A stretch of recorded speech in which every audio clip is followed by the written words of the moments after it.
운무가 위로 올라가는 멋진 아침입니다. 소나무 숲이 있고요.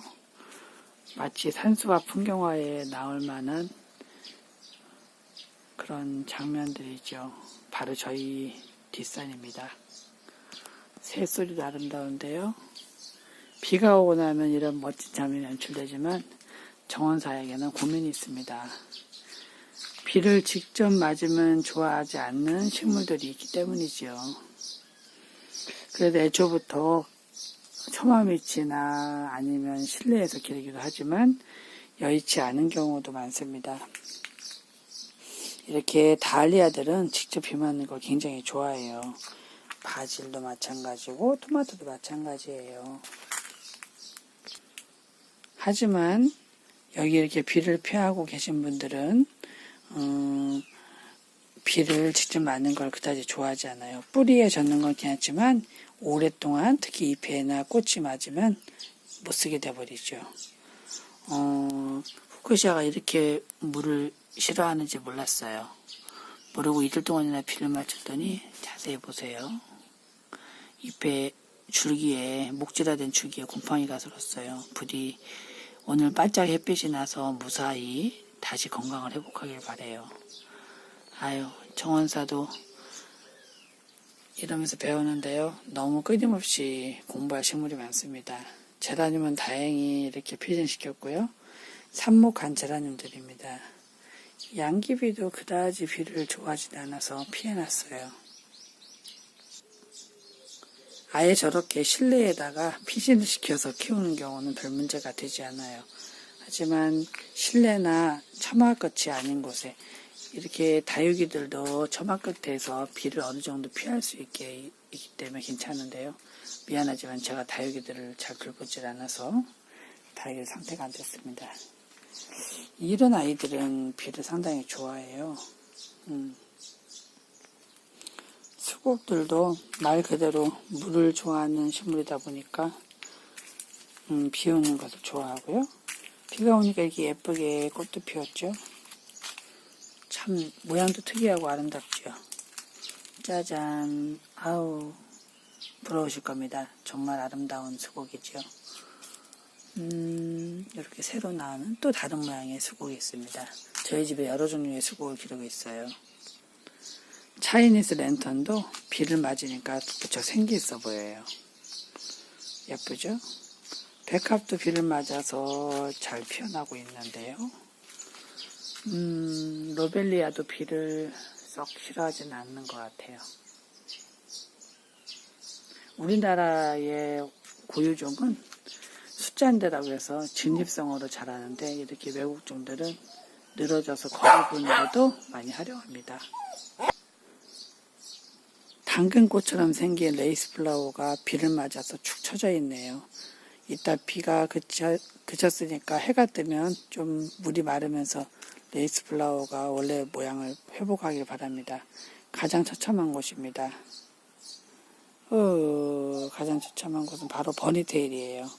우리 토끼꼬리들은 비를 엄청 싫어하는 것 같아요. 왜냐면 얘들이 드라이 플라워 종류거든요.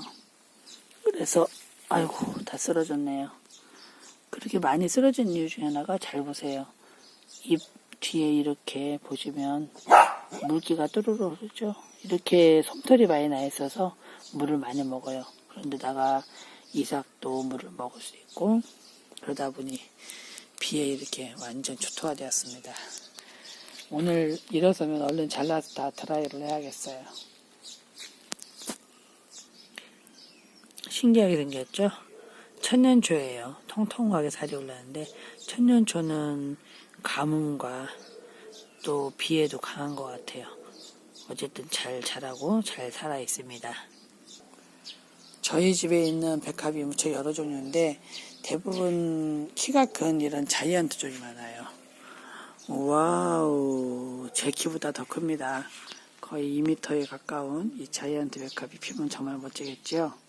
그런데 이렇게 키가 작은 백합이 더 먼저 피네요. 짜잔, 얼굴 좀 보여주실까요? 부끄러워라, 깨순이군요. 우리 예쁜 깨순이 양은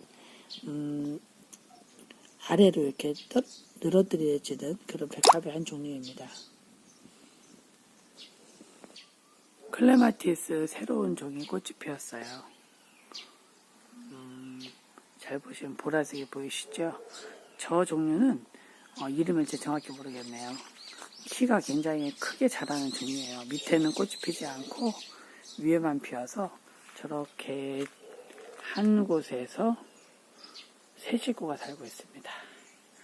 아래는 키가 작게 자라는 클레마티스, 그 다음에 장미, 아프로디테, 그 다음에 그 위 같은 뿌리를 두고 있지만 쭉 올라가서 위에서 꽃이 피우고 있습니다.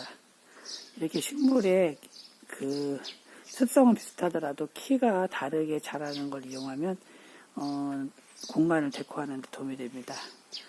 이 클레마티스는 꽤 키가 적당하게 중간으로 자라서 아래부터 위까지 다 이렇게 차지하고 있죠.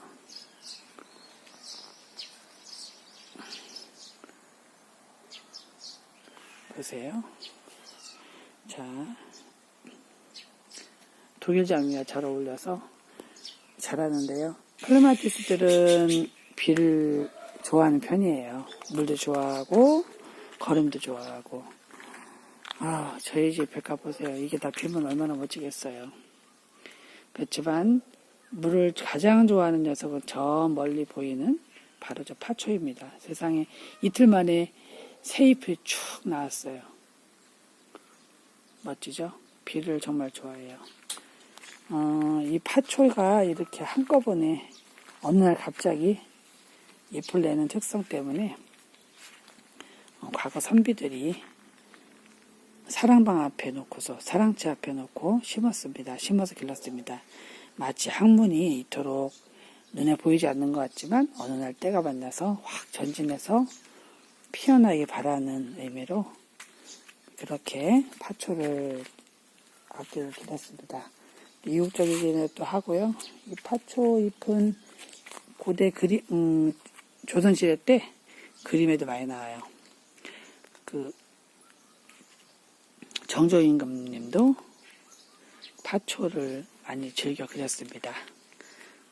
선비들이 많이 즐겨 그린 소재죠.